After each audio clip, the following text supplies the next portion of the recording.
Breaking. Ahead of Monday's sentencing, Hushpuppi Apologizes says he only made $300,000 in his criminal career. He said this on Friday, apologizing to all those he has frauded during his foster life. Ramon Abbas, popularly known as Hushpuppi, in a final attempt to reduce his jail sentence, has appealed to the judge Otis the right, claiming he has made only $300,000 from his involvement in crimes he has been tried for. In a handwritten letter addressed to Mr. Wright and filed on Friday at the United States District for the Central District of California, Mr. Abbas noted his humble beginning as a salesman.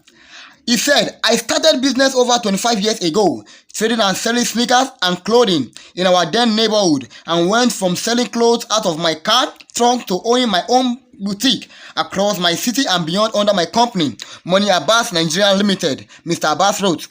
In the 4-part letter obtained by People's Gazette, Mr. Abbas said he joined Instagram in 2012 to share his style online. Mr. Abbas apologized to the federal judge for his crimes, saying he would use his personal funds to pay the victims. "Your Honor, I totally recognize the seriousness of my offense, and no amount of sorry can right my wrong in the heart of my victims." He noted that his business had gotten successful and had expanded into luxury.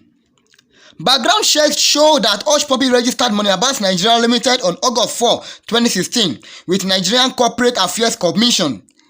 In April 2021, Mr. Abbas pleaded guilty to the multi-million-dollar fraud charges and entered a plea bargain with the U.S. authorities in July 2021. Intelligence agencies recorded multiple crimes, including money laundering, tribal fraud, hacking, criminal impersonation, scamming individuals, banking fraud, and identity theft committed outside the United Arab Emirates. Mr. Abbas has been in custody since his arrest in Dubai and transferred to the United States in June 2020. In the letter, Mr. Abbas claimed he was tortured at the time of his arrest and he has post-traumatic stress disorder (PTSD) due to it, and that is why I have decided to use my personal money to offset all the entire $1.7 million restitution, even though I have only benefited a fraction of $300,000, Mr. Abbas wrote. Lead prosecutor Kaldon Shobaki argued that Mr. Abbas should also be asked to pay $1.7 million in restitution, $500,000 in fines, and $100 in administrative fee.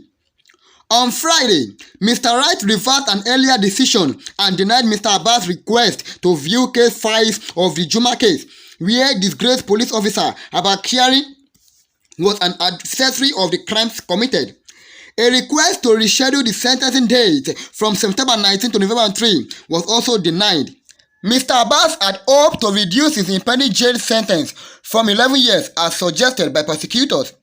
He had employed the service of Washington-based top criminal defense attorney John Iwenoge, but Mr. Iwenoge's application to the practice across state lines was struck out from court records over inconsistencies in the filing. Stay tuned for more info. I'm Baba.